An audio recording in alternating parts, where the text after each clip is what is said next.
Hey everybody, OperationZ here, and we're continuing where we leave off in Jonah's story, part 3, or part 2, and we're on part 3 now. And, we pick up where they leave off, where they're in the ship, and there's this great, fierce storm, fierce winds and a fierce storm, and the ship is threatening to pretty much break in two and sink with all of them in it, being drowned within the depths of the sea, and all these things happening, and probably mounds of water coming into the ship, and just threatening to swallow them up in the midst of the sea on the way to Tarshish. And they're trying to figure out what's going on and all these things that are happening, like why it's happening. So they're all praying to their gods to see. And then Jonah's asleep. The shipmaster, also known as the captain, comes to Jonah and tells him to pray to his God. And what they all end up doing is they end up casting lots, which is a form of communication that they would use to communicate with God for impartial, unbiased, pretty much counsel from God, or as they were doing from their gods. But they all cast lots to see whose fault it was that this happened, and the lot fell upon Jonah. And when the lot fell upon Jonah, they asked him what was going on, and they said, basically, Jonah, what he says is he flees out of his own nation and country to go to Tarshish because he doesn't want to do what God had for him to do, to go to Nineveh. And he tells them his story.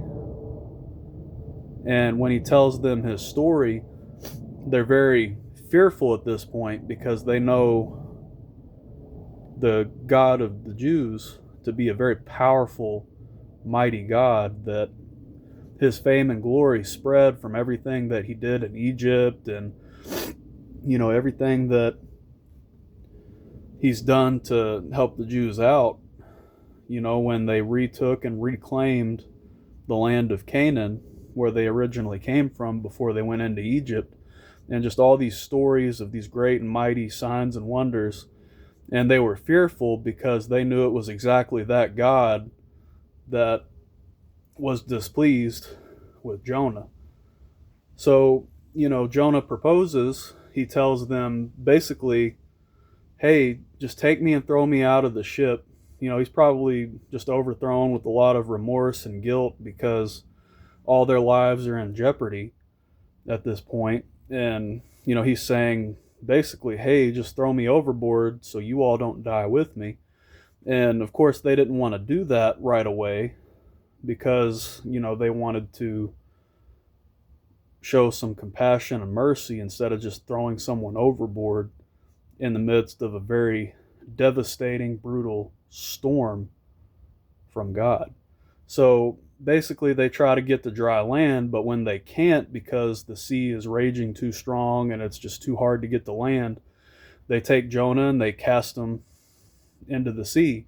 And then when he's cast into the sea, it says a great fish swallows him up.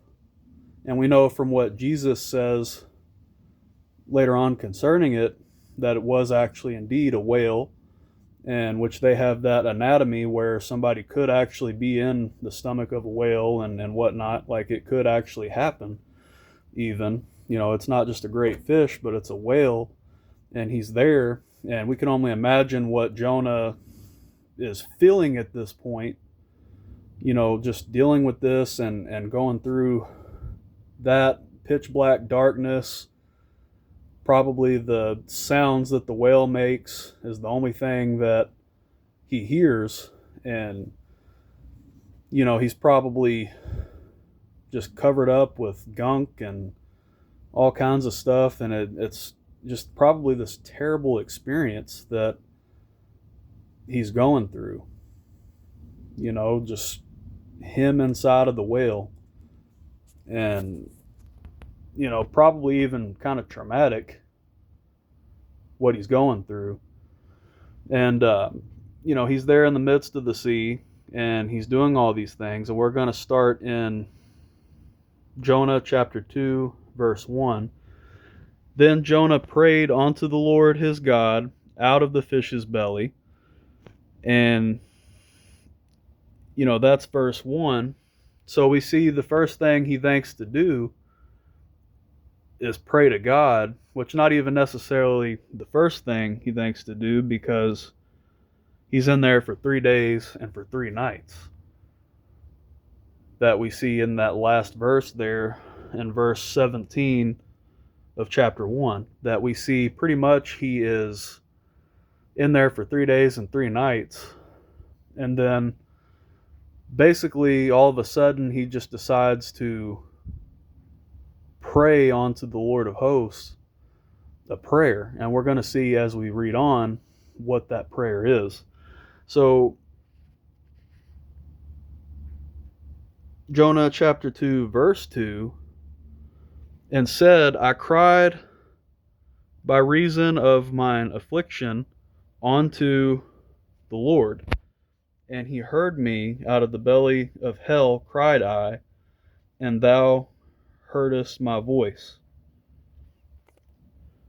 So basically he's just expressing his anguish out of the belly of hell. Like, basically what he's going through down there is probably very awful. Like, just feeling, what if he dies in there of starvation and thirst, or what if he somehow gets just spat out into the water, like wondering what all would happen here in this situation. Like,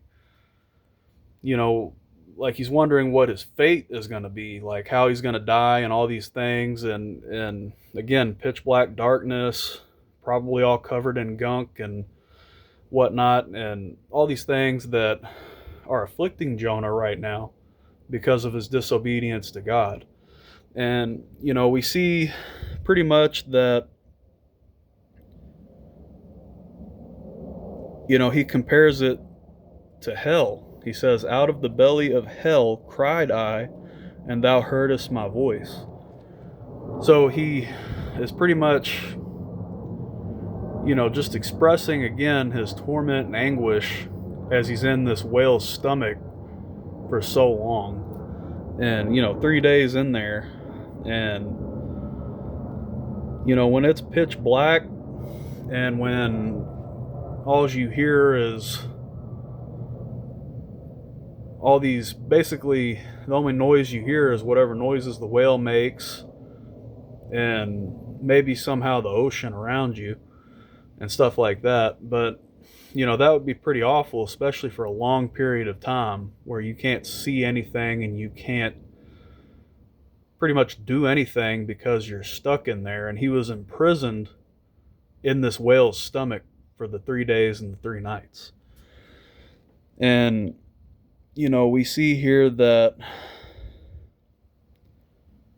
he says, and thou heardest my voice. So it's saying God heard his voice, and he heard his cry, and he heard his anguish that he was feeling inside of the whale's stomach. So Jonah chapter 1 verse 3, for thou hadst cast me into the deep, in the midst of the sea, in the midst of the seas, and the floods compassed me about. All thy billows and all thy waves passed over me. So he's expressing pretty much where he's at and what's going on. All the floods compassed me about, and all thy billows and thy waves passed over me. So Jonah chapter 2 verse 4, then I said, I am cast out of thy sight, yea, I will look again toward thy holy temple. So, he's basically, at this point, he's longing to be out of there, and he's just wanting to see God's holy temple in Jerusalem and all these things. Like, he's just wanting to be out of the situation he's in and be back in his nation, in which he tried to flee from, to go to Tarshish to escape and run away from the Lord. And that's where he's at here in verse 4. He's just saying he longs to look again upon the holy temple of the Lord, and he doesn't want to die in the whale's stomach. So, verse 5, Jonah chapter 2, verse 5, the waters compassed me about, even to the soul. The depth closed me round about. The weeds were wrapped about my head. So, we just see that he's down there. The waters compassed him about, even to his soul, and the depth closed him round about. The weeds were wrapped about his head, like he was entangled in weeds and just in the midst of the ocean within the whale's stomach. And that's what he went through, and that's what he dealt with. In Jonah chapter 2, verse 6, I went down to the bottoms of the mountains. The earth with her bars was about me forever. Yet hast thou brought up my life from corruption, O Lord my God. So basically, he's just talking about pretty much like his imprisonment within the whale's stomach and everything that he's going through. And he begins to humble himself and says, Yet hast thou brought up my life from corruption, O Lord my God. And here in 7, Jonah chapter 2, verse 7, when my soul fainted within me, I remembered the Lord, and my prayer came in unto thee into thy holy temple. Thine holy temple. So basically, he's just talking to God, and he's saying that his soul has, like he has fainted within himself, and he's just basically saying he remembered the Lord, and his prayer has come onto the Lord to his holy temple. And Jonah chapter 2, verse 8, they that observe lying vanities forsake their own mercy. He's just talking to God about stuff that's going through his head and all these things, right? We could see here from the text that he's just talking to God. And Jonah chapter 2, verse 9, but I will sacrifice unto thee with the voice of thanksgiving. I will pay that I have vowed. Salvation is of the Lord. So again, he's made vows to the Lord, and vows are kind of powerful again because, it's saying you're going to do something, and then, good comes from it when you do it, but it's bad if you don't do it, right? Like, basically in David's case, again, he made that vow in the Psalms a few times over that he rises up early and, he plays the harp and worships God and prays to God and all these things like that. And that's something that he does, and that was just of his vow that he made to the Lord. And people would often do that, and we see that throughout the Old Testament in different ways and just different things that took place and happened. But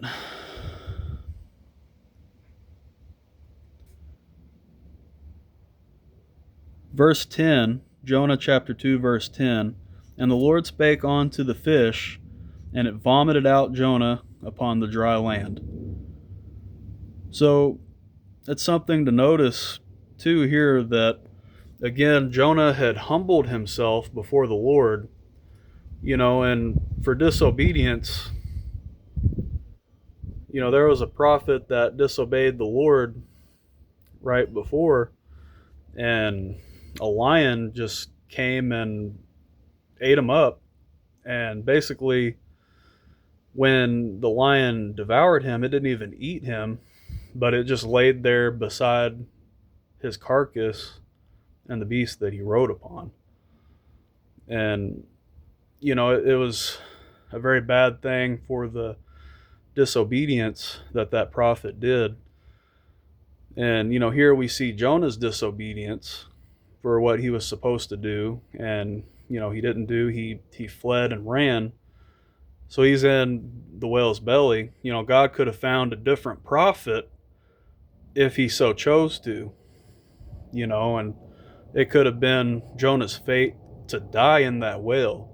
But God, out of his compassion and mercy, sees Jonah's repentance, and he humbles himself before the Lord, and God has compassion on him, because God resists the proud and gives grace unto the lowly and to the humble. So that being said, Jonah was basically, very blessed in the fact that God spoke to the whale, and when he spoke to the whale and basically told it what to do and commanded the whale that he created in the midst of the sea, brought him to dry land and spat him out. And we see that basically, God's a compassionate God. He's with those that have a repentive heart. And that's even before the new covenant and the law of faith and grace and all these good things that we have with Christ that comes later on. Even in the Old Testament, God was compassionate and merciful and patient with those that had a repentive heart. And, when there was obedience, there was great blessings from that, but a curse for disobedience. And we see, even though he disobeyed, he repented of it and humbled himself. And God, because of his humility, was merciful on him and gave him a second chance. And, it's just noteworthy here that basically God's the same yesterday as he is today and as he will be tomorrow. And we see that even in the Old Testament. But the thing is, with this covenant that we have because of what Christ did on the cross, we're no longer at enmity with God, being enemies with God because of sin, but that blood of the Lamb covers us, and we are as a sweet-smelling savor unto God, that when God looks at us, he only sees Jesus. And that's just a noteworthy thing to see and know, and it fits in here with this because it's of God's compassion and mercy, that it can even be seen in the Old Testament as well. But basically we have that blessing that we can have the forgiveness of sins when we come to God and ask for forgiveness. And when basically, like even in this case, that outright disobedience, God still forgave him and just gave him that second chance. But that's the message for today, and you all have a blessed day.